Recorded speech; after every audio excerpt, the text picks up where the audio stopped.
ఇశ్రాయేలు, నేను నిన్ను మరవజాలను, నిన్ను పిలవటానికి కూడా యోగ్యుడిని కాదు, నీ దగ్గరికి రావటానికి కూడా నేను యోగ్యుడిని కాదు. అయితే నాకు నీవే దిక్కు, వేరే దిక్కు లేదు.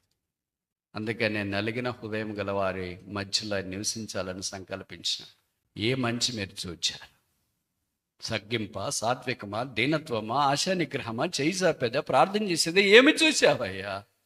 పాపము తప్ప ఏమీ లేదే. పాపానికి ప్రతినిధి నేను, అపరాధాలకు మారుపేరు నేను, అతిక్రమాలకు నిలువెత్తటి పుట్టినీళ్ళు నేను. ఏమి చూసి నన్ను ప్రేమించిన యేసు ప్రేమ మన మీదకి దావానములో దొర్లి వచ్చింది, పర్లుకొని వచ్చింది. అందుకే ఆయన ప్రేమ మారవలేనిది, మార్పు చాలని. అయోగ్యులను ప్రేమించిన ప్రేమ, అనాథులను ప్రేమించిన ప్రేమ, బలహీనులను ప్రేమించిన ప్రేమ, భక్తిహీనులను ప్రేమించిన ప్రేమ, నిరాకరించబడిన వారిని ప్రేమించిన ప్రేమ,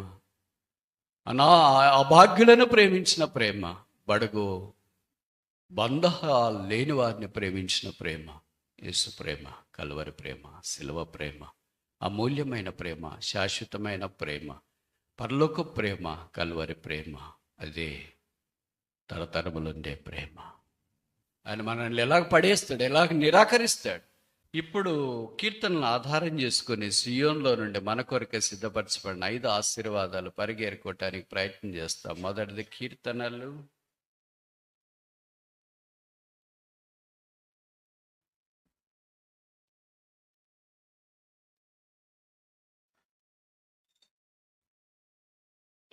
Psalm 14 verse 7. 14వ కీర్తన 7వ వచనం. సియోన్లో నుండి ఇశ్రాయేలునకు రక్షణ కలుగునుగాక. కనుక మొదటిది ఏంటంటే రక్షణ. సియోన్లో నుండి out of Zion there is salvation. సియోన్లో నుండి రక్షణ అనే వాక్యం మనకు జ్ఞాపం చేస్తుంది. అంటే సియోనే రక్షణ కాదు, రక్షణ యెహోవాది. 3వ కీర్తనలో రాయబడింది, సాల్వేషన్ బిలాంగెత్ అన్టు ద లార్డ్. రక్షణ ఏ వ్యక్తికి, ఏ స్థలానికి, ఏ ప్రాంతానికి, దేనికి చెందింది కాదు. రక్షణ దేవుడిది. అది ఉచితం, వరం, ఈవి, భిక్ష, దానం. అది ఉచితంగా ఆయన మనకు అనుగ్రహించుట కొరకాయి తన ప్రాణాన్ని సిలువలో అర్పించినాడు. యేసు పాపుల రక్షకుడు. పాపులను ప్రేమించి పాపులను పరిశుద్ధులుగా చేయటి కొరకాయి పాపలోకానికి దిగి వచ్చిన పరలోక పుణ్యమూర్తి.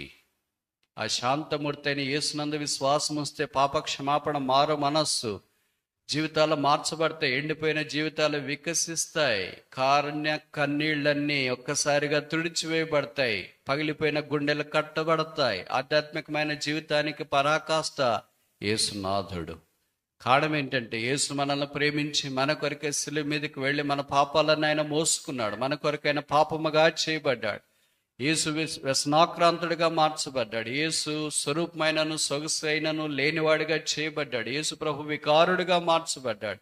యేసు నాథుడు సెలవులో మనందరి కొరకై పాప క్షమాపణ ఉచితంగా అనుగ్రహించుట కొరకై తన ప్రాణాన్ని దానము చేసినాడు. చనిపోయి సమాధి చేయబడి 3వ దినాన్ని లేఖనాల ప్రకారం లేచి పరలోకమందు మహామహుని కుడిపార్శ్వమున ఆసనుడైన యేసు సరిపోయిన ప్రధాన యాజకుడు దినం తిరిగి రాబోతున్నాడు. ఆయన ఎందుకు విశ్వాసం ఉంచిన మనం ఆయనతో పాటు సదాకాలము ఆయన వలె, ఆయనతో, ఆయన ఎందు, ఆయన దగ్గర ఉండట కొరకే కొనిపోబడుతున్నాం. ఇటు శుభప్రదమైన నిరీక్షణ కలిగిన ప్రజలుగా యేసు మనల్ని చేయాలని సంకల్పించి కాలము సంపూర్ణమైనప్పుడు ఆ రక్షణ అనే వరాన్ని మన కొరకు ఉచితంగా దయచేసిన ప్రభువైన యేసునందు విశ్వాసం ఉంచుము.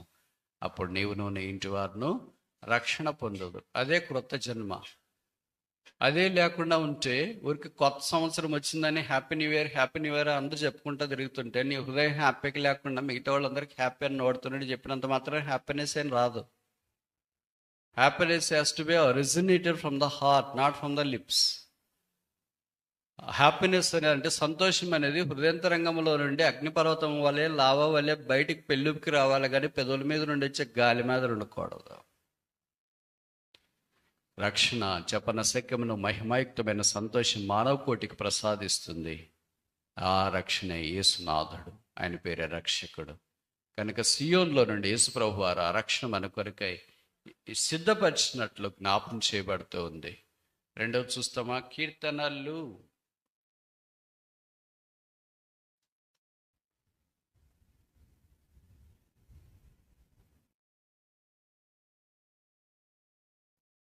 Psalm 20 verse 2, 20వ కీర్తన.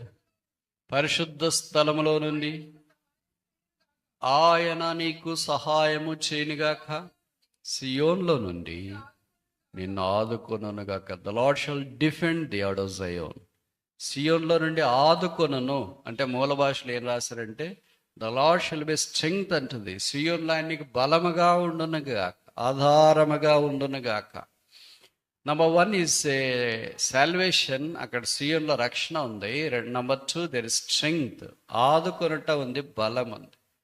బలహీనులైన వారికి కదా బలం కావాలా? బలవంతులకు బలమేం అవసరము? బలవంతుడు ఒకే ఒకడు, ఆయన పేరు యేసు. మనందరి పేర్లు ఏంటి? రోమపత్రిక 5వ అధ్యాయంలో రాయబడింది, దేవుడు మన ఏళ్ళ తన ప్రేమను వెల్లడిపరుచున్నాడు. ఎట్లనగా మనం ఇంకా బలహీనమై ఉండగా, when we were weak Christ died for us. క్రీస్తు మన పాపముల కొరకే చనిపోయాడు.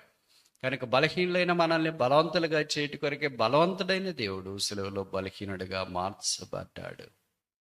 ఆ బలహీనుడిగా మార్చబడిన యేసునందు విశ్వాసం ఉంచడం ద్వారా మనం బలవంతులుగా చేయబడుతున్నాం. అందుకే అపోస్తలుడైన పౌలు ఫిలిప్పీలకు రాస్తున్నాడు, I can do 4:13, I can do all things through him that strengtheneth me. నన్ను బలపరచు క్రీస్తు యందు నేను. పౌలు లాంటి బలం అవసరమా? దేవుని ముఖాముఖిగా మాట్లాడి దేవుని స్వరాన్ని నేరుగా విన్నవాడు దమస్కు మార్గంలోనే బలం అవసరమైతే మన సంగతి ఏంటి? 14 పత్రికలు రాసిన వాడికే బలం అవసరమైతే రాసిన పత్రికలు చదువుకోవటానికి బద్ధకమైన మన సంగతి ఏంటి? మధ్యధర సముద్రం అంతా కలయి తిరిగి 30 సంవత్సరాలు యేసుక్రీస్తు ప్రభు వారి యొక్క జెండా ఎగరేసి కొన్ని సంఘాలు స్థాపించడానికి ఆద్యుడైన అపోస్తలుడైన పౌలు లాంటి వాడే బలహీనుడైతే సంఘం అంటేనే తెలియకుండా జీవించే మన సంగతి ఏంటి?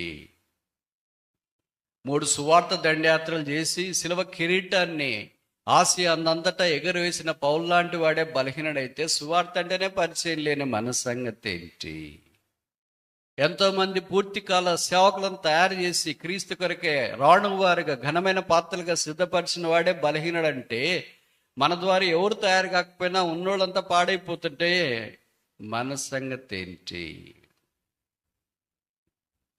చెప్పరేంటి? ఆలోచించండి. ఎక్కడో చూడొద్దు, దిక్కులు చూడొద్దు. పరిశుద్ధాత్ముడు పని చేసేటప్పుడు దిక్కులు చూస్తుంటారు. ఎందుకంటే సైతాన్ని చెప్తుంటారు, వాళ్ళు అంత మస్తుగా చెప్తుంటారు, నీ పని నువ్వు చూసుకోబలేదని. కానీ మరీ అంతేం చేయదు.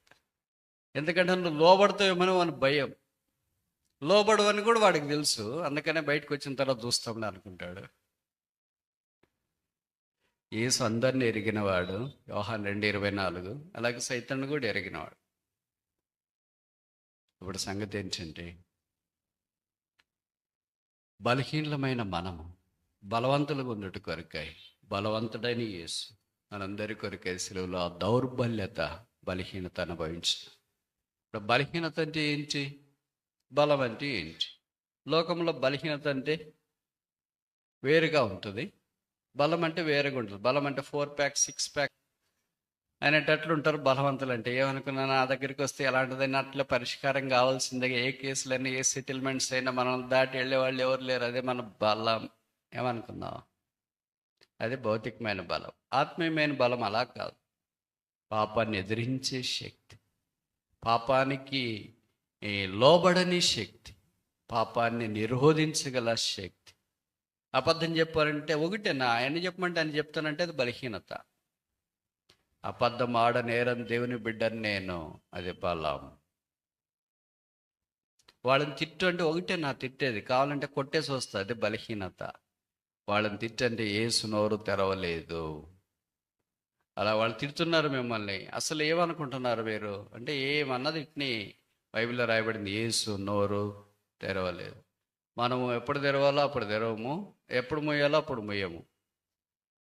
ఎప్పుడు తెరవకూడదు అప్పుడు మూస్తాం, ఎప్పుడు మూయాలో అప్పుడు తెరుస్తాం.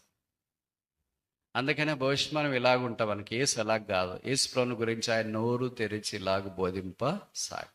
మత్తయి సువార్త 5లో ఆయన నోరు తెరిస్తే ధన్యతల వర్షం ధారావాహికంగా కురిసిపోయింది. యెషయా 53లో ఆయన నోరు తెరవలేదు. సిలువ దగ్గర ఆయన నోరు తెరవలేదు, పర్వతం దగ్గర ఆయన నోరు తెరిచినాడు. మన సంగతి ఏంటి?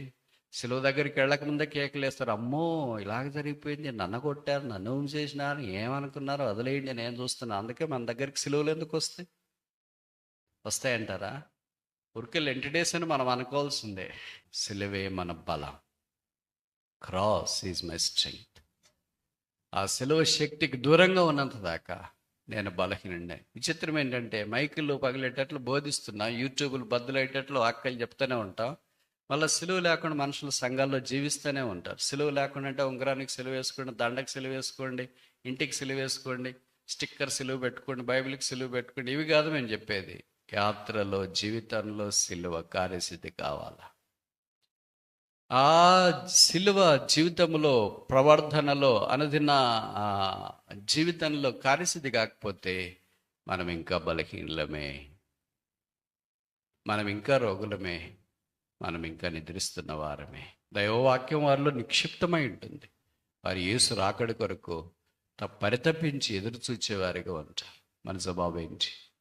యేసు యొక్క బలాన్ని ఆస్వాదిస్తూ మన బలహీనతను గ్రహిస్తున్నామా? అసలు మనం బలహీనమనే స్పృహే లేకుండా చేస్తాడు సైతాన్. నువ్వేంటి బలహీనమంటే, who told you that you are weak, you are so strong. BP sugar లేకపోతే అసలు నేను ఎవరు పట్టలేడు తెలుసా ఇక్కడ అనుకుంటా. అది కాదు ఇక్కడ బీపీ షుగర్, థైరాయిడ్ అవి కాదు సమస్యలు. ఇక్కడ ఆత్మీయత అనే సమస్య, తగ్గింపు అనే సమస్య, విధేయత, ప్రేమ, జాలి, కనికరము, దయ, ఇవన్నీ యేసు లక్షణాలు. యేసు లక్షణాలు లేకపోవడమే బలహీనత.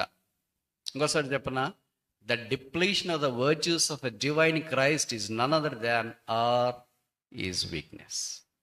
యేసు యొక్క దైవ లక్షణాలు మనలో కనబడకపోవడమే మన బలహీనత. ఏం బలహీనత అంటే, బాగానే ఉన్నాను కదా అని అంట. Who told you that you are good, strong? Life tells us, amplifies us that we are so weak. ప్రేమ కనపడదు, శాంతి కనపడదు, దీర్ఘశాంతం కనపడదు, దయాళత్వం కనపడదు, మంచితనము కనపడదు, ఆశా నిగ్రహం కనపడదు, పాపక్షమాపణ కనపడదు.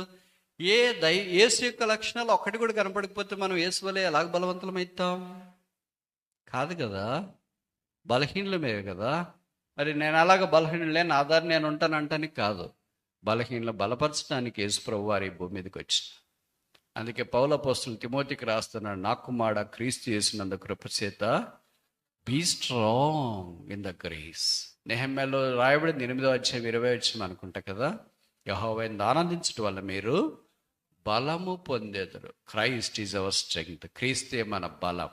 Apart from Christ we are weak. క్రీస్తుకి వెళ్ళపట్ట మనం బలహీనమై ఉన్నాం.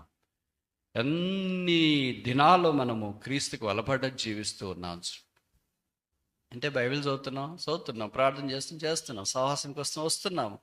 ఆయన జీవము మనలో కార్యసిద్ధి కావాలి కదా. The life of Christ must be executed in our lives on daily basis. If it doesn't happen, we're no good, we're no strong, instead we're weak. మనం బలహీనలమే. సియోన్లో నుండి ఆయన మనకు బలం అనుగ్రహించిన గాక. మూడవది చూస్తామా? కీర్తనలు 132, Psalm 132 verse 13, 13.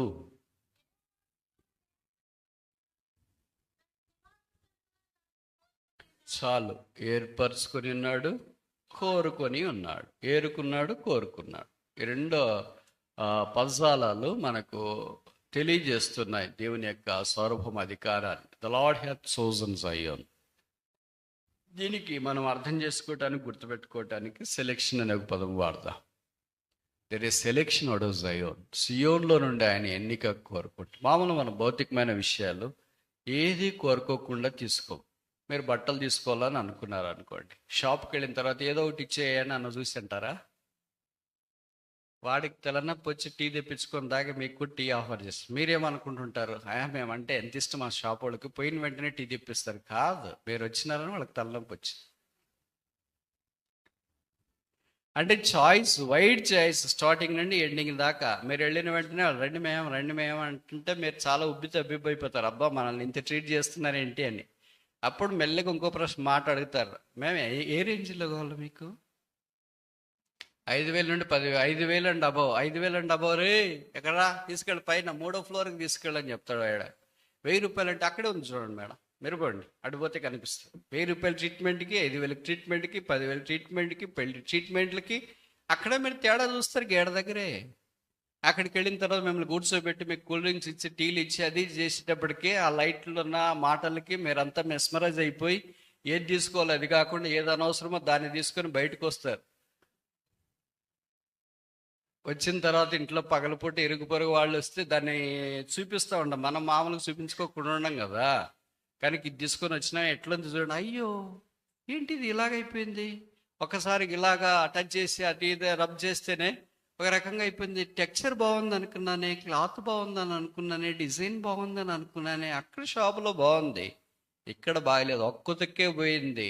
సరే, మీరు తీసుకున్న ఆ చాయిస్కి కొన్నిసార్లు మీరు బాధపడవచ్చు. అది బట్టలే కావచ్చు, వాచే కావచ్చు, సైకిలే కావచ్చు, బండే కావచ్చు, ఎనీ చాయిస్ ఏదైనా చిన్న చిన్న చూడండి. ఉదాహరణ లేచిన వెంటనే బయటికి తోపడం మీద కూరగాయలు తర్వాత ఆకుకూరలన్నీ తీసుకొని వస్తుంటారు కదా. మీరు ఆకుకూరలు కూరగాయలు తీసుకోవాలని ఇంట్లో నుండి బయటికి తోపడబడిన ఆయన దగ్గరికి వచ్చిన వెంటనే ఏం తెచ్చావయ్యా అని అంటే పలానా అన్నీ ఉన్నాయి మేడం, ఆయన ఆగిపోకుండా లిస్ట్ చెప్తాడు. మీకు ఆ లిస్టులో ఏం అర్థం కాదు. అర్థం కాకుండా మీరు కూడా ఆయనకు అర్థం కాకుండా ఒక ప్రశ్న అడుగుతారు, ఏంటి ఇవన్నీ కుళ్ళిపోయినట్లున్నాయి, మాడిపోయినట్లున్నాయి, ముదిరిపోయినట్లున్నాయి, ఫ్రెష్ తీసుకురావాలా అని. ఏదో ఒకటి అనాలి కనుక అది ఫ్రెషే, ఉదయమే కోసుకొని వచ్చింటారు లేదా సాయంకాలం కోసుకొని వచ్చింటారు, కానీ అనాలి కదా. అలా కనకపోతే వ్యాపారం చేసినట్లు అనిపించింది మనకు కూడా. కనుక అలాగ అలవాటు అయిపోయి ఉంటారు. లేదు మేము ఇవన్నీ ఫ్రెష్, ఆకుకూరలు ఫ్రెష్, కూరగాయలు ఫ్రెష్, మీరు ఏది కావాలంటే తీసుకోండి అని చెప్తే అది కేజీ 50 రూపాయలు 100 రూపాయలు ఎంత ఉండే టమోటా అయినా తర్వాత వేరే కూరగాయలైనా ఆకుకూరలైనా ఆయన ఇచ్చిందే మనం తీసుకోము కదా.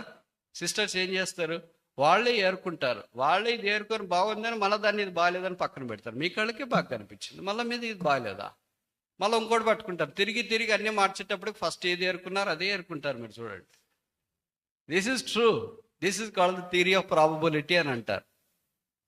ఏది వద్దనుకున్నారో దాన్నే తీసుకుంటారు. అది మీకు తెలియకుండా జరుగుతుంది, అన్కాన్షియస్ స్టేజ్లో జరుగుతుంది. That is called illusion. ఏదొక చిన్నది తీసుకోవటానికే ఇంత ప్రయత్నాలు చేస్తారు. అదేముంది, అప్పుడు తెచ్చుకుంటాం, వండుకుంటాం, ఆ తర్వాత విసర్జిస్తాం, తర్వాత కథనే మర్చిపోతాము.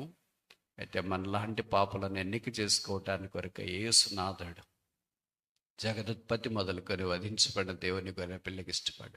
ఫలానా పాపి నాకు కావాలా, ఫలానా పాపాత్ముడు నాకు కావాలా, పడి చెడిపోయారు ప్రభువా, పాడైపోయారు ప్రభువా, ఘోరమైపోయారు ప్రభువా, దేవదూతలు లాంటి వాళ్ళు ఇరుగు పొరుగు రకరకాల వాళ్ళు అందరూ చూస్తుండగా పాపలమైన మన మీద ఆయన ప్రేమ పొర్లుకొని వచ్చింది.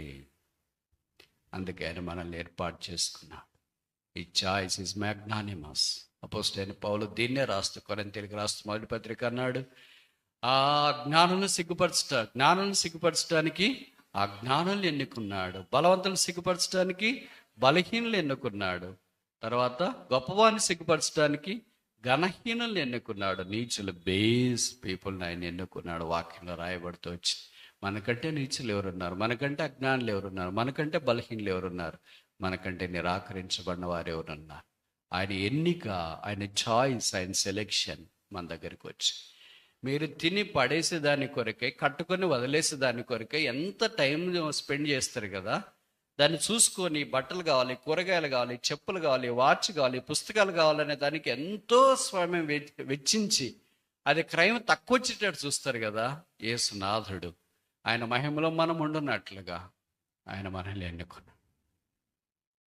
మీలో ఎవరైనా చెప్పండి, పనికిరాని ఆకుకూరలు ఎన్నుకున్న వాళ్ళు చేయొద్దండి, పనికిరాని కూరగాయలు ఎన్నుకున్న వాళ్ళు చేయొద్దండి. తోపుడుబండి ఆయన ప్రతి ఉదయం మీ దగ్గరకు వచ్చిన వెంటనే ఇంట్లో నుండి మీరు బయటికి పోయి, అయ్యా ఏదైతే పనికిరాదో అది మాకు ఇచ్చిపో అని చెప్పిన వాళ్ళు చేయొద్దండి. ఏది ముదిరిపోయినాయో అవి మాకు ఇచ్చిపో అనే వాళ్ళు చేయొద్దండి. అయితే యేసుప్రభు యొక్క ప్రేమ దగ్గరికి వచ్చినప్పుడు ఏ ఊర్లో పనికిరాని వాళ్ళు ఎవరున్నారో, చెడిపోయిన వాళ్ళు ఎవరున్నారో, ఘోర దుర్మార్గులు ఎవరున్నారో, నీచులైన వారు ఎవరున్నారో, ఎన్నికలేని వాళ్ళు ఎవరున్నారో వాళ్ళని నాకు ఇచ్చేయి.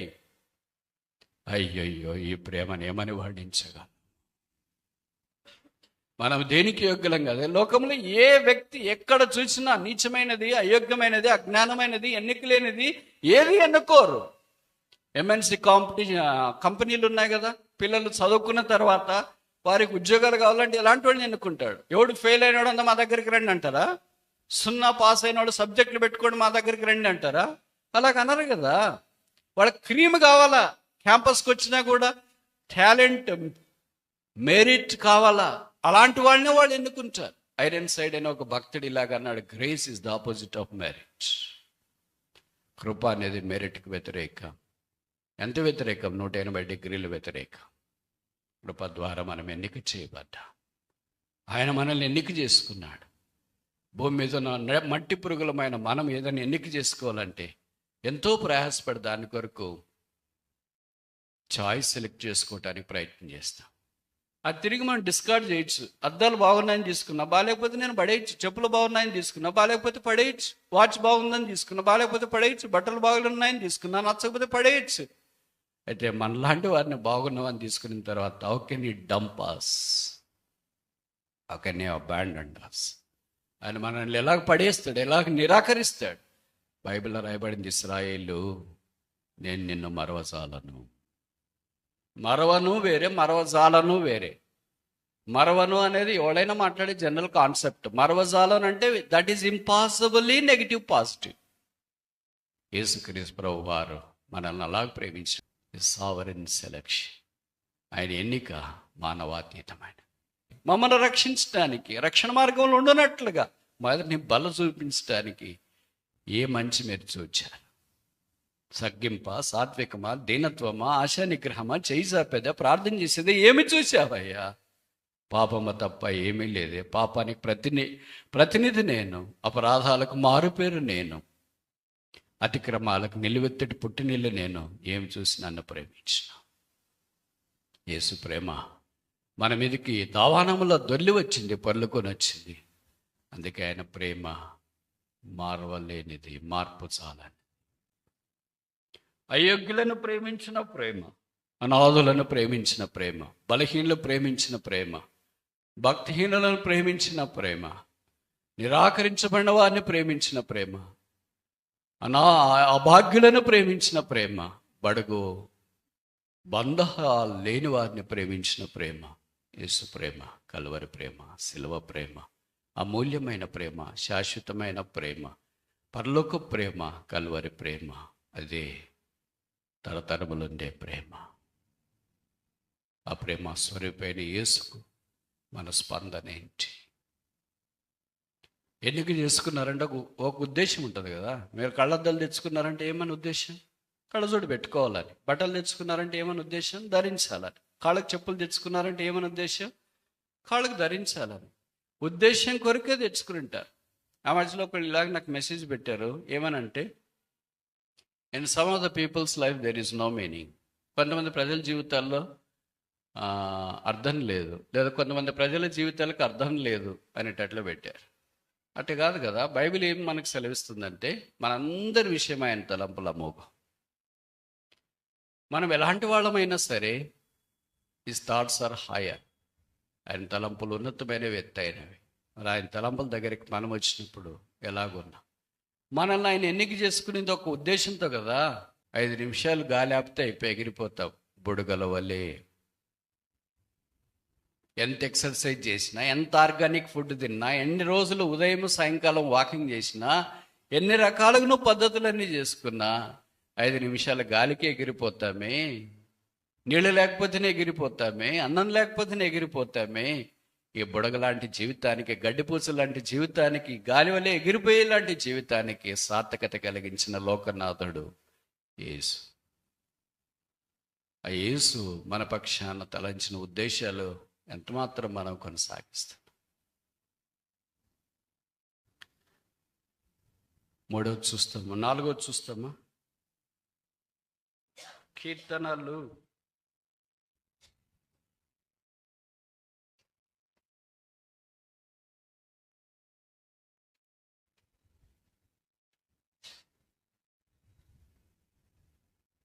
76:2, 76:2.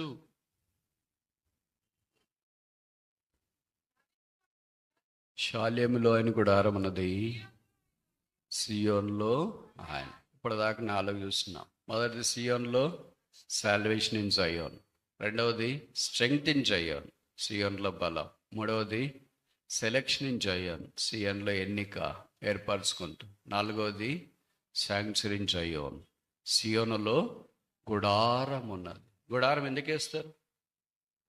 నివసించడానికి వేస్తారు. ఊరికే సరదా గుడారం వేయరు. ఏదో వేసుకుందాంలే, చూసేవాళ్ళకి, వచ్చేవాళ్ళకి, వెళ్ళేవాళ్ళకి చాలా బాగుంటుంది, మంచి గుడారం తెచ్చినారు. ఎక్కడ తెచ్చారు? ఎక్కడ దొరికింది? ఎంత? ఆన్లైన్ షాపింగా అంటే గుడారాలు వేయరు. గుడారం వేసినారంటే ఆ దూరం నుండి చూసేవారికి కూడా అక్కడ ఎవరో ఉన్నారు అని అర్థం. ఆయనే వండుట కొరకే మనల్ని గుడారముగా చేసుకున్నాడు. ఇశ్రాయేలీయులు ఐగుప్తులో నుండి విడుదల పొందిన తర్వాత 430 సంవత్సరాల సంఖ్యలలో నుండి మోషే సిద్ధపరిచిన గొర్రెపిల్ల రక్తం ద్వారా వారు విడిపించబడి రామశేషులో నుండి కనాను వైపు పరుగులు తీస్తుండగా అరణ్యంలోనికి వారు వచ్చిన తర్వాత ఎర్ర సముద్రము దాటి నిర్గమ 25:8 యేసుక్రీస్తు ప్రభు వారు లేదా వాక్యం ఇలాగ రాయబడింది, let them make May sanctuary that I may dwell among them. నేను వారి మధ్య నివసించినట్లు వారు నాకు ఒక పరిశుద్ధ స్థలం, శాంక్చురీ అంటే పరిశుద్ధ స్థలము, గుడారము, మందిరము, నివాస స్థలము, ఇవన్నీ పేర్లు అర్థాలు దాంట్లో నిక్షిప్తమై ఉన్నాయి. ప్రభువు ఉండాలనుకున్నాడు. ఎందుకు మనల్ని ఏర్పాటు చేసుకున్నాడు? ఒకటే కారణము, ఆయన మనలో నివసించాలి. ఏం పరలోకరా ఉన్నావు కదా ప్రభువా, ఆ తృప్తి అనిపించలేదు ఆయనకి. అందుకని నలిగిన హృదయం గల వారి మధ్యలో ఆయన నివసించాలని సంకల్పించిన అపోస్తలుడైన పౌలు రాస్తూ వచ్చినాడు 1 కొరింథీ 3:16 knowing not that ye are the temple of the Lord and the Holy Spirit dwelleth in you. మీరు దేవుని ఆలయమై ఉన్నారని, పరిశుద్ధాత్ముడు మీలో నివసించున్నాడని మీరు ఎరగరా? ఎరిగినామా లేదా? పాత నిబంధన, కొత్త నిబంధన, లేదా క్రైస్తవులకు క్రైస్తవేతర విశ్వాసానికి తేడా ఏంటంటే చాలా తేడాలు ఉన్నాయి. దాంట్లో ఒకటి ఏంటంటే క్రైస్తవేతరులు దేవాలయాలకు వెళ్తారు, క్రైస్తవుడు దేవాలయాన్నే మోసుకొని పోతాడు. ఎందుకంటే యేసునందు విశ్వాసం ఉంచిన ప్రతి వ్యక్తి ఒక దేవాలయమే, కుటుంబం దేవాలయమే, సంఘం దేవాలయమే. We are the temple of God and we carry this temple. But whereas non-Christians go to the temples, but we carry the temple. What a joy it is. ఎంత సంతోషం, ఎంత ఆనందకరమైన సంగతి. సైతాను నిలయాలు దైవ నిలయాలు అయ్యాయి, దయ్యాల నిలయాలు యేసు నిలయాలు అయ్యాయి. ఇది అసలు ఊహకు జ్ఞానం నాకు మించింది. కొంతమంది ఇళ్ళు కట్టుకున్న తర్వాత ఇంటి బయట రాసింటారు కృపా నిలయము, ప్రేమా నిలయము, నిరీక్షణ నిలయము. అది ఉందా లేదా అది తర్వాత సంగతి. బట్ వాళ్ళ ఆశ ఉంది కదా, కృప, నిరీక్షణ, ప్రేమ ఇవన్నీ అక్కడ నివసించాలని వారు కోరుతున్నారు. అలాగే మనము పాపంలో ఉన్నప్పుడు యేసు ప్రభు వారు మనల్ని ప్రేమించి ఒక గుడారముగా, నివాస స్థలంగా మనల్ని చేసుకోవాలని ఆయన సంకల్పించిన. ఎందుకు? ఆయన భూమి మీద వచ్చినప్పుడు ఆయనకి స్థలం లేదు. అందుకే లూకాసు సువార్త 2వ అధ్యాయంలో చెప్పబడింది కదా, సత్రములో స్థలము లేనందున. సత్రం బైబిల్లో 2 సార్లు రాయబడింది. నిర్గమకాండంలో ఒకసారి మోషే గురించిన ప్రస్తావన, లూకాసు సువార్త 2వ అధ్యాయంలో ఒక్కసారి మోషే కంటే గొప్పవాడని యేసుక్రీస్తు ప్రభు యొక్క ప్రస్తావన.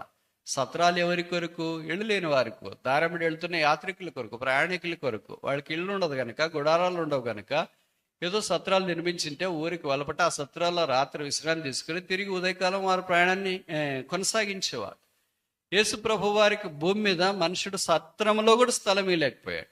కానీ విచిత్రం ఏంటో తెలుసా? ఏ మనుషుడైతే దేవుడికి స్థలమీ లేదో ఆ మనుషుడి కొరకు దేవుడు పరలోకములో స్థలం సిద్ధపరుస్తున్నాడు. యోహాను 14 అదే మనం చూస్తాం కదా, మీ కొరకు స్థలం సిద్ధపరచ వెళ్ళుచున్నాను, నేనుండు స్థలములో మీరును ఉండలాగన మరలా వచ్చి నా యొద్ద ఉండుటకు నేను మిమ్మను తీసుకొని పోయేదని. ఇది ఇలాగ జరుగుతుంది. మామూలుగా మనం ఏమనుకుంటాం, మీరు ఒక పూట భోజనం పెడితే నేను ఒక పూట భోజనం పెడతాను, మీరు ఒక జత బట్టలు ఇస్తే నేను ఒక జత బట్టలు ఇస్తాం అంటే మ్యూచువల్గా మనం అనుకుంటాం. మీరు పలకరిస్తే నేను పలకరిస్తాను, మీరు ప్రైజ్ లాడ్ చెప్తే నేను ప్రైజ్ లాడ్ చెప్తాను, మీరు చెప్పకపోతే నేను చెప్పను. ఎందుకంటే మీ ఇల్లు మా ఇంటికి ఎంత దూరమో మా ఇల్లు మీ ఇంటికి కూడా. లోకంలో ఇలాంటి సంప్రదాయమే మనం చూస్తుంటాం. కానీ యేసు ప్రభువు అలా కాదు. మీరు నన్ను పఠించుకోకపోయినా, ప్రేమించకపోయినా, దర్శించకపోయినా, సేవ చేయకపోయినా నేను ప్రేమిస్తున్నాను, నేను మీ దగ్గరికి వస్తున్నాను, నేను మీ విషయమే పూచికత వహిస్తున్నాను, నేను మిమ్మల్ని కాపాడుతున్నాను, నేనే, భయపడకుడి. యేసు యొక్క వాగ్దానం. ఇలాంటి ప్రేమ ఎక్కడ చూస్తాము? ఇలాంటి సంగతులు ఎక్కడ మనం గమనిస్తాం? ఇలాంటివి ఎక్కడ ఎరగగలము? ఒక్క యేసులోని. కనుక రక్షణ పొందిన మనం దేవాలయమై ఉన్నాము గనక పరిస్థితులు అవి ఇవి ప్రతికూలంగా ఉన్నప్పుడు దేవుని మందిరం మానేయద్దండి. విచిత్రం ఏంటంటే మనకి ఇంట్లో ఏం జరిగినా అది మొట్టమొదట దేవుని మీదే మనము రిఫ్లెక్ట్ చేయటానికి ప్రయత్నం చేస్తాం. దేవుడే ఇలాగ చేస్తాడు అని అనుకోవచ్చు. ఎందుకంటే ఆయన మనకి ఈజీ టార్గెట్ కదా. అదే భర్త మీద, భార్య మీద అంటే మళ్ళీ వాళ్ళు వేస్తారు. అలాగే వేరే వాళ్ళ మీద మాట్లాడితే వాళ్ళు కూడా వేస్తారు.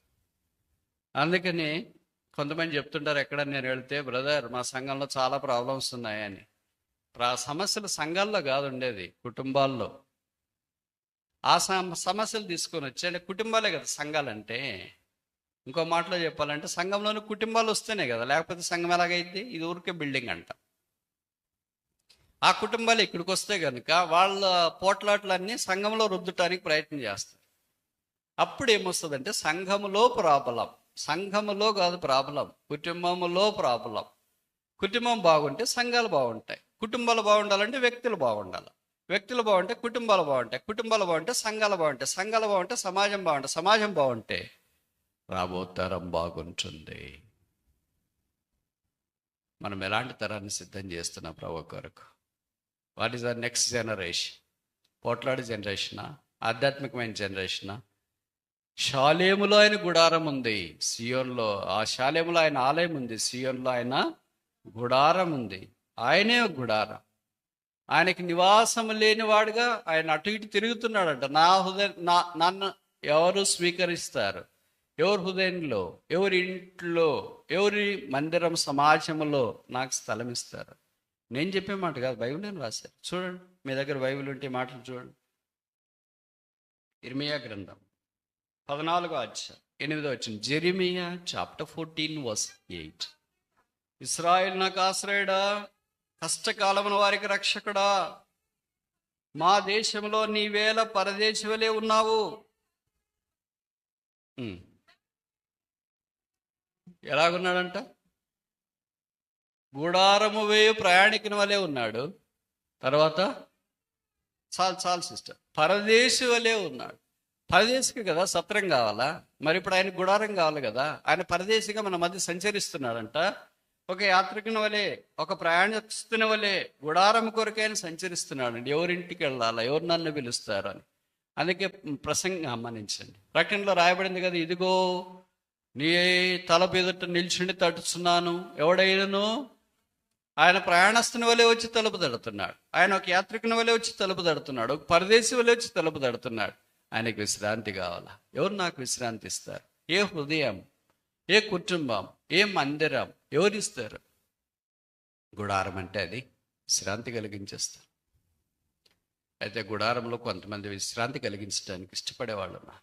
ఉదాహరణకి ఆదికాండం 18వ అధ్యాయంలో అబ్రహాం ఎండవేళ్ల మీద గుడారం వెలుపట కూర్చుని అన్నాడు. 3 మనుషులు ఆయన దగ్గరికి వచ్చినారు. అప్పుడు అబ్రహాం వారిని పిలిచి కాళ్ళు కడుక్కోవటానికి నీళ్ళు ఇచ్చి ఈ చెట్టు కింద అలసట తీర్చుకున్నాడు. భోజనం వడ్డిస్తాను, తిరిగి వెళ్ళొచ్చు. అది కూడా ప్రయాణికుడైన దేవుడు కోరుతున్నా. అలాంటి వాళ్ళు ఎవరైనా నాకున్నారా? లోతేమో ఆయన దారిని ఆయన ఫుల్గా బతుకుతా ఉన్నాడు. ఆయనకి వ్యక్తుల గురించి, పరదేశిగా, ప్రయాణస్తుడిగా, గుడారం లేని వ్యక్తిగా యేసుప్రభు ఉన్నాడన్న సంగతి కూడా ఆయనకు అవగాహన. కొంతమంది విశ్వాసులకి ఇలాగే ఉంటుంది. అందుకే దేవుని మందిరం మానేయద్దండి. పరిస్థితులు చాలా జరుగుతూనే ఉంటాయి. ఎవరు యోగ్యులేం కాదు, ఎవరు మంచోళ్ళేం కాదు. ఏం చేస్తాం మరి? ఇలాంటి వాళ్ళతో ఈడే ఉండాలి పరలోకంలో. ఇక్కడే భూమి మీదే ఉండాలి. పరలోకంలోకి వెళ్ళిన తర్వాత మనం అందరం యేసుప్రభు యొక్క రూపంలోనికి మార్చబడతామంట. అక్కడే మనకి సమస్యలు ఉండదు, ఈ సింక్ కాని పరిస్థితి ఉండదు. ఇక్కడే మనకి సింక్ కాని పరిస్థితి ఉంటుంది. మన ఫ్రీక్వెన్సీ వేరే, వాళ్ళ ఫ్రీక్వెన్సీ వేరే, మనం అండర్స్టాండింగ్ వేరే, వాళ్ళ అండర్స్టాండింగ్ వేరే. అంతెందుకు, భార్య భర్తలే ఇద్దరు బంధంలోకి వచ్చినా కూడా వాళ్ళ ఫ్రీక్వెన్సీ సింక్ కాదు.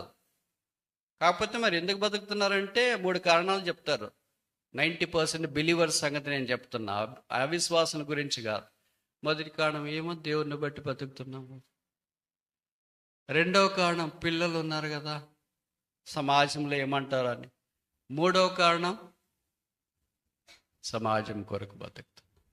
వాళ్ళంటారు ఈ 3 లేకపోయింటే అని అనుకుంటారు. దేవుడి కొరకు బతుకుతున్నారు. ఇద్దరు మొదట్లో చాలా ప్రేమ ఉంది, దేవుడు వారికి పిల్లల్ని ఇచ్చినాడు. పోను ఫ్రీక్వెన్సీ తగ్గింది, మ్యాచ్ కాలేదు. తర్వాత డిస్టర్బెన్సెస్ వచ్చినాయి, అండర్స్టాండింగ్ కుదరలేదు. ఇప్పుడు డ్యూటీలు మాత్రమే వాళ్ళు చేస్తుంటారు. నాట్లా డ్యూటీలు ఏంటి? భార్య ఉదయాన్నే లేచి భర్తకు టిఫిన్ అది ఇది వండి పెట్టి టేబుల్ మీద పెట్టి, రే మీ నాయన టిఫిన్ తినమను. సేమ్ అలాగే భర్త కూరగాయలు తీసుకురావాలా, మీ అమ్మని ఏం తీసుకురావాలో అడగరే. డాడీ మమ్మీకి ఫోన్ ఇచ్చి వద్దులేరా, నువ్వే చెప్పు. ఇవన్నీ పిల్లలు చూస్తున్నారు. మీరు బాగా గుర్తుపెట్టుకోండి, మీరు ఎవరినైనా ఫేక్ చేయొచ్చు, దేవుణ్ణి ఇక్కడ తర్వాత ఆలోచిస్తాం. మీరు సంఘాన్ని ఫేక్ చేయొచ్చు, ఇరుగు పొరుగును ఫేక్ చేయొచ్చు, భర్తను ఫేక్ చేయొచ్చు, భార్యను ఫేక్ చేయొచ్చు, మాలాంటి బోధకులు ఇంకా ఈజీగా ఫేక్ చేయొచ్చు. Remember that you will never fake your children. మీ పిల్లల్ని ఎప్పుడు మీరు మోసగించలేరు. One day they will stand and rise against you. ఉదయాన్ని వాళ్ళు లేచి నిలబడి మాట్లాడతారు, నీకే సవాలు విసురుతారు. మీరు మాట్లాడేది ఏంటి, బోధించేది ఏంటి, జీవించేది ఏంటి? చెప్పమా, చెప్పు డాడీ. నిరుత్తరమైన నీ కడుపును 9 నెలలు మోసుకున్నావు, బయటికి తీసుకొని వచ్చినావు, నీ చేతులతోనే పెంచినావు, పెద్ద చేసినావు. ఇది నన్ను వారే నీ మీద ఎందుకు తిరగబడుతున్నారంటే ప్రేమ చూడట్లేదు, రాబోతరాన్ని చూడట్లేదు, కుటుంబ ప్రార్థనలు చూడట్లేదు, దైవిక నియమాలు చూడట్లేదు, ఫైనాన్షియల్ మేనేజ్మెంట్ సరిగ్గా లేదు. అప్పులే అప్పులే అప్పులే అప్పులే అప్పులే అప్పులే అప్పులే అప్పులే అప్పులే. మిగతా రోజు పోట్లాడటానికి అంత టైం ఉండదు. ఎవరు వాళ్ళే ఉదయం లేచి మిషన్ వాళ్ళే పరిగెత్తితే తప్ప ఆ బస్సు అందుకోలేరు, రైలు అందుకోలేరు, లేదా ఆఫీస్కి వెళ్ళలేరు, ఎఫ్ఆర్ఎస్ వేయలేరు, జీతం రాదు. కనుక పోట్లాడటానికి మంచి కారణాలు ఉన్నా సరే ఆదివారానికి ఎత్తి పెట్టుకుందాం, అంతేనా? వాడు భర్త అంటాడు, రెడీ అయినారు అందరూ. అందరు రెడీ అయినా, ఎవరు రెడీ అయినారు? కానీ ఇది అలవాటుగా వచ్చే పల్లవి. ఆమె కిచెన్లో ఉంటుంది, పిల్లలు పడుకొని ఉంటారు. ఆ పిల్లలు పడుకొని ఉన్నారంటే ఆదివారం కదా, కొద్దిసేపు పడుకునేయండి. అప్పుడు ఆయన అంటాడు, ఆదివారం అన్న తొందరగా లేచి రెడీ కావచ్చు కదా. ఇంకా అక్కడ స్టార్ట్ అయ్యి పోట్లాడి పోట్లాడి పోట్లాడి ఇద్దరు టిఫిన్ తినకుండా మళ్ళీ సండే క్లాస్ ఉంటుంది, మళ్ళీ పాటలు పాడేది ఉంటుంది. ఇద్దరు బైబిల్ పట్టుకొని వస్తూ ఉంటారు. గేట్ దగ్గరికి ఎంటర్ అయ్యేటప్పటికి మా అలాంటి వాళ్ళు పాటలు పాడుతున్నారు, ఓ యేసు నీ ప్రే. అబ్బా, ఎంత ఫిట్టింగ్ ఉంది ఈరోజు మనకి. ఎట్లా ప్రభువు మన కుటుంబాలను ఆశీర్వదిస్తాడు. సియోన్లో నుండి యెహోవా నిన్ను ఆశీర్వదించునుగాక. ఆశీర్వాదానికి కారణం కావాల్సిన మనము, రాబోతరానికి పిల్లల్ని సిద్ధపరచవలసిన మనం సిద్ధపరచకపోగా, రాబోతరాన్ని సిద్ధపరచకపోగా, బిలీవర్లు అంటే ఇప్పుడు మాత్రం ఏదో రిటైర్డ్ అయ్యేదాకా ఇది ఉద్యోగం కాదు. మీరు అలాగ అనుకుంటారేమో. 60 ఏళ్ళ దాకా ఉద్యోగము బాధ్యత అయిపోయిన తర్వాత ఫ్రీ అయిపోతే అట్లుండదు. Every believer has a mission to prepare the next generation. నీ తర్వాత వచ్చే తరాన్ని యేసు ప్రభు కొరకు సిద్ధపరిచే గురుతరమైన బాధ్యతలో బిలీవర్ ఉంటాడు. There is no retirement for that. This is the commission and the mission given by God. ప్రభు మనకిచ్చిన కమిషన్, మిషన్ ఇది. If we fail in that, future generation will fail. మనం దాంట్లో ఓడిపోతే రాబోతరం ఓడిపోతుంది. రాబోతరం ఓడిపోతే ప్రస్తుతం ఉన్న క్రైస్తవం ఓడిపోయినట్లే. Because Christian is not living for himself or her self. క్రైస్తవుడు అంటే ఈ దినానికి తన కొరకు, భార్య కొరకు, భర్త కొరకు, పిల్లల కొరకు జీవించేవాడు కాదు, క్రీస్తు కొరకు జీవించేవాడు. పౌలు అన్నాడు గలతీ 2:20, I'm crucified with Christ, at not I but Christ liveth in me. నేను సిలువ వేయబడి ఉన్నాను, జీవించేవాడు నేను కాను, క్రీస్తు. 5వ దాకా చూసి ముగిస్తామా? 125:1.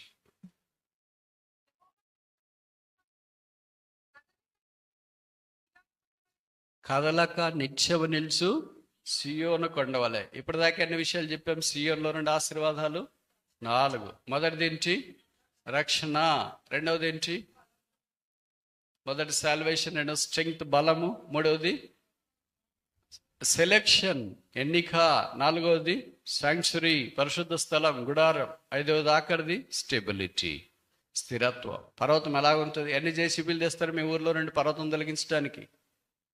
ఎన్ని తీసుకుని వస్తారు? ఎన్నైనా తీసుకురండి, పర్వతం తొలగించలేరు. మరి ఇప్పుడు అన్ని తొలిచేస్తున్నారు కదండి, చుట్టుపక్కల అక్కడ ఇక్కడ ఊరికి అట్లా చేసేస్తున్నారు పర్వతం. Nobody can ever bulldoze any hill. ఏ కొండను కానీ ఎవరు బుల్డోజ్ చేయలేరు, తొలగించలేరు. ఎందుకంటే అవి స్థిరత్వానికి నిలువెత్తటి పునాదులు. అలాగే యేసు ప్రభునందు విశ్వాసం ఉంచిన వారికి రకరకాలైన పరిస్థితులు వస్తాయి. ఒకవేళ ఓటమి రావచ్చు, కృంగుదలు రావచ్చు, ఆర్థిక ఇబ్బందులు రావచ్చు, అనారోగ్యాలు రావచ్చు, అపనిందలు రావచ్చు, అవమానాలు రావచ్చు. ఇవన్నీ వచ్చినప్పుడు గాలికి అటు ఇటు కొట్టుకొని పోయి చెదిరిపోయేటట్లు ఉండకూడదు, స్థిరంగా ఉండాలి. యేసు అనే పునాది మీద స్థిరపరచబడినవారు. క్రీస్తు యేసే ముఖ్యమైన మూలరాయి అయి ఉన్నాడు. ప్రభు మనం ఇల్లులాగా ఉండాలని ఏర్పాటు చేసుకున్నాడు. కానీ మనం ఆదివారం ఎలాగుంటామో నాకంటే మీకు బాగా తెలుసు. సోమవారం నుండి ఎలాగుంటామో శనివారం దాకా నాకంటే మీకు బాగా తెలుసు. బిలీవర్స్ డ్యూయల్ సిమ్ మెయింటైన్ చేస్తారు కదా. డ్యూయల్ సిమ్ అంటే చెప్పనా? అంటే ఒకే ఫోన్లో 2 సిమ్ములు ఉంటాయి. మనకు కూడా ఒకే ఫోన్లో 2 సిమ్ములు ఉంటాయి. ఆదివారం ఒక సిమ్ ఉంటుంది. దాన్ని ఏమంటారంటే బిఎస్ఎన్ఎల్ సిమ్ అంటారు. అది ఆదివారమే పనిచేస్తుంది. బిలీవర్స్ స్పిరిచువల్ నెట్వర్క్ లిమిటెడ్, దాని ఎక్స్పాన్షన్. సోమవారం నుండి జియో వేస్తాం. ఎందుకంటే ఎక్కడైనా సిగ్నల్ వస్తుంది కదా. కనుక సోమవారం నుండి శనివారం దాకా జియో సిగ్నల్ వేసి ఎక్కడైనా సిగ్నల్ వస్తుంది. అది స్కూల్లో, క్లాస్లో, పనిలో. అంటే ఎవరితోనైనా మాట్లాడతాం, ఎలాగైనా జీవించాలని అనుకుంటాం. తిరిగి ఆదివారం వచ్చినప్పుడు ఆ సిమ్ మార్చేసి మళ్ళీ బిఎస్ఎన్ఎల్ వేసుకుని ఓఎస్ నీ ప్రేమ. ప్రభు కొరకు నమ్మకమైన పరివారం మనందరి విషయమే ఆయనకు కూడా కళలు ఉన్నాయి. మీకు తెలుసు కదా, మీరు 9 నెలలు మోసి కన్నా మీ పిల్లల విషయంలో మీకు కొన్ని కళలు ఉంటాయి. ఆ కళలు నెరవేర్చినప్పుడు మీరు ఘోషిస్తారు. ఎంత ఘోషిస్తారంటే, అయ్యో నీ మీద ఎన్నో కళలు పెట్టుకొని ఉన్నాను రా. కూతుర్ని నీ మీద ఎన్నో కళలు పెట్టుకొని ఉంటామ్మాయి, మా కళలన్నీ భంగమయ్యాయి, కళలన్నీ నీరు గారిపోయాయి. కలెక్టర్ అవుతావు అనుకున్నా, ఇంజనీర్ అవుతావు అనుకున్నా, డాక్టర్ అవుతావు అనుకున్నా, గొప్ప సేవకుడు అవుతావు అనుకున్నా, ప్రసంగికుడు అవుతావు అనుకున్నా, సింగర్ అవుతావు అనుకున్నా, మ్యూజిషియన్ అవుతావు అనుకున్నా, ప్రభు కొరకు గొప్ప సాక్షి అవుతావు అనుకున్నా. కానీ ఇలాగ సిడిపుడతావని నేను అనుకోలేదు. 9 నెలలు మోసి కన్న పిల్లల మీద ఇంత మమకారం ఉండి కళలు కాలరాసే పరిస్థితి వచ్చినప్పుడు ఇంత ఘోష ఉంటే, యేసునాథుడు మన మీద ఎన్నో కళలు పెట్టుకొని రక్షించాడు. ఇప్పుడు ఆయన కళలు భంగం చేస్తున్నామా, నెరవేరుస్తున్నామా? నీ మీద నేను ఎన్నో కళలు పెట్టుకొని ఉన్నాను. So many dreams. నువ్వు ఇలాగ నన్ను సేవిస్తావు, అలాగ ఆరాధిస్తావు, ఇలాగ నన్ను గర్వపరుస్తావు, ఇలాగ నాకు సాక్షి ఏంటో, నా సిలువ మోస్తావు, నా సిలువ ఏంది అతిశయిస్తావు, నా సిలువ కోరికే జీవిస్తావు, నా రెక్కలు ఈడని సెడ చూస్తావు. నీ మీద ఎన్నో కోరికలు పెట్టుకొని ఉన్నా, ఎన్నో కళలు పెట్టుకొని ఉన్నాను. ఇప్పుడు ఆ కళలు నెరవేర్చబడట్లేదు. ఏం చేయమంటావు మరి? ప్రభు అడుగుతున్న ప్రశ్న ఇదే. మన భారతదేశపు మాజీ ప్రెసిడెంట్ ఏపీజే అబ్దుల్ కలాం గారు ఇలాగ అన్నాడు కళని గురించి. Dream is not what you get when you are in a deep sleep, but dream is which that makes you sleepless. నువ్వు రాత్రి నిద్రపోతున్నప్పుడు వచ్చేది కాదు కళ, నీ జీవితంలో నిద్ర లేకుండా చేసేది కళ. ఇంకోసారి చెప్పాలా? Dream should make us sleepless. నేను ప్రభు కొరకు ఏం చేయాలి, ఎలాగ జీవించాలి, ఎలాగ సిలువ మోయాలి, ఎలాగ సాక్షిగా జీవించాలి, ఎలాగ ఆయనకి ఇష్టకరంగా జీవించాలి, ఎలాగ ఆయన వెంబడించాలి, ఎలాగ ప్రేమించాలి, ఎలాగ ఆయన కోరినట్లు జీవించాలి. That's a dream that makes you sleepless. మనకేముంది, ఫుల్కి రాత్రి తినేసి దండికి నిద్రపోయి మొబైల్ చూస్తా లేదా ఏదో మాట్లాడింటా, ప్రభు ఆ రాత్రి మంచి నిద్ర దయచేయను ఆయన, పగలు కూడా పడుకున్నావు కదమ్మా. ఏ ఫ్రస్ట్రేటెడ్ పర్సన్. అంటే కళలో భంగము చేసిన కుమార్తె తల్లిదండ్రుల యొద్దకు ధైర్యంతో రాలేరు. ఏం చేయలే బ్రదర్, సిలువే మనకు శరణ్యం. ఏ సిలువ దగ్గరికి వచ్చి, ప్రభువా నీ కళలు నేను భంగం చేశాను, నీ ఆలోచనలు నేను భంగం చేశాను, నీ కోరికలు నేను భంగం చేశాను. తప్పైన కుమారుడు అన్నట్లు నిన్ను పిలవటానికి కూడా యోగ్యుడిని కాదు, నీ దగ్గరికి రావటానికి కూడా నేను యోగ్యుడిని కాదు. అయితే నాకు నీవే దిక్కు, వేరే దిక్కు లేదు. సియోను ఆశీర్వాదము మనదోనగాక.